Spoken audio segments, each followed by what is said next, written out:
Hi friends, welcome to our channel. അപ്പോൾ ഇന്ന് നമ്മൾ കിച്ചണിൽ ചെയ്യാൻ പോകുന്നത് ഒരു അടപ്രഥമനാണ് കേട്ടോ. അപ്പോൾ അടപ്രഥമൻ ഉണ്ടാക്കാൻ എല്ലാവർക്കും അറിയുന്നത് തന്നെയാണ്. അപ്പോൾ ഇന്ന് നമ്മളുടെ ഉണ്ണിക്കുട്ടൻ്റെ പിറന്നാളാണ്. അപ്പോൾ ഒരു പായസം വെക്കാമെന്ന് കരുതി. അപ്പോൾ തുടങ്ങിയാലോ? അപ്പോൾ എല്ലാവരും സുഖമായിട്ടിരിക്കുന്നു എന്ന് വിചാരിക്കുന്നു. വീട്ടിൽ സുഖമായിട്ട് ഇരിക്കുക കേട്ടോ. അപ്പോൾ നമുക്ക് തുടങ്ങാം.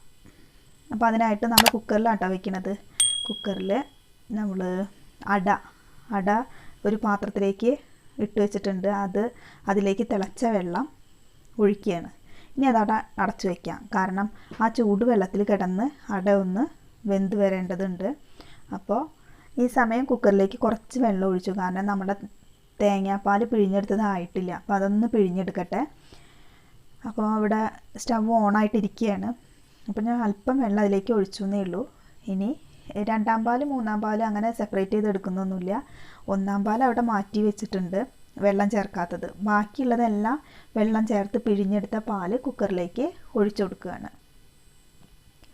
പണ്ടത്തെയൊക്കെ പോലെ ഒന്നാം പാൽ രണ്ടാം പാൽ അങ്ങനെ വേർതിരിക്കുന്നൊന്നുമില്ല കേട്ടോ.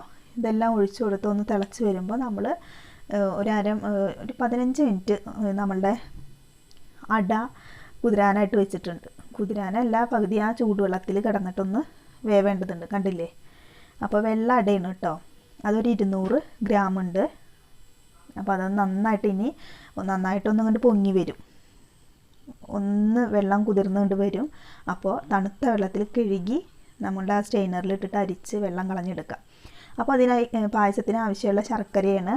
ശർക്കര ഒരു 8-9 അച്ചോളം ഞാൻ എടുക്കുന്നുണ്ട്. മധുരം എത്രയാണോ നമുക്ക് വേണ്ടത് അതിനനുസരിച്ച് എടുക്കാം കേട്ടോ.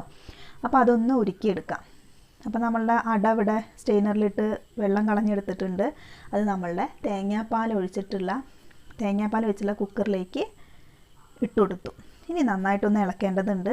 അപ്പോഴേക്ക് അപ്പുറത്തെ അടുപ്പിൽ നമ്മൾ ശർക്കരപ്പാനി തയ്യാറാക്കുകയാണ്. അപ്പോൾ അതിനുള്ള ശർക്കര വെച്ചു, അല്പം വെള്ളം ഒഴിച്ച് സ്റ്റവ് കത്തിക്കുകയാണ്. അപ്പോഴേക്ക് ഈ അടുപ്പിൽ നമ്മൾ പായസം ഇങ്ങനെ ഇളക്കിക്കൊണ്ടിരിക്കുകയും വേണം.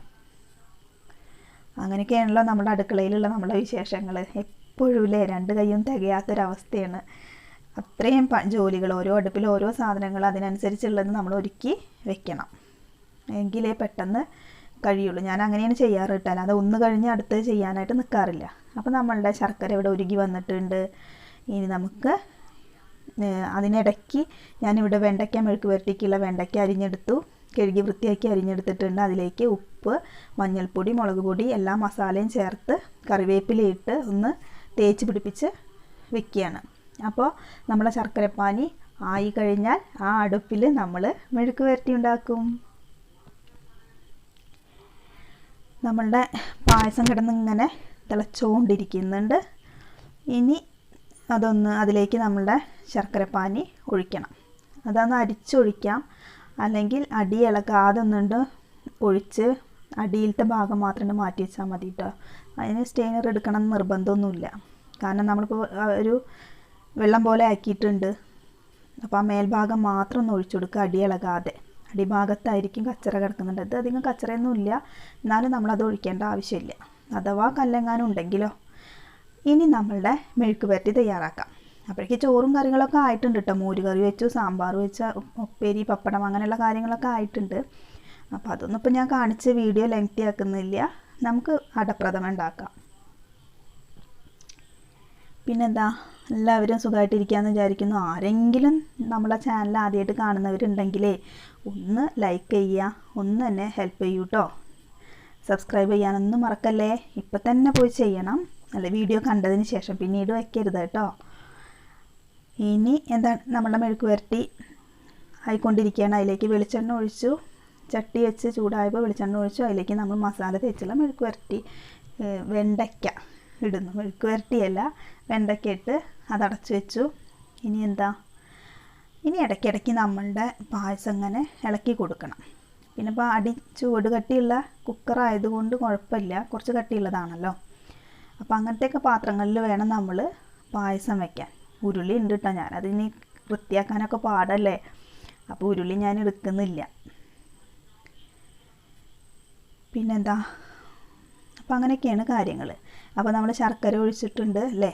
ഇനി ഒരുവിധം നമ്മളുടെ അട വെന്തതിന് ശേഷമാണ് ശർക്കര ഒഴിക്കില്ലെങ്കിൽ അത് അട വേവില്ല കേട്ടോ.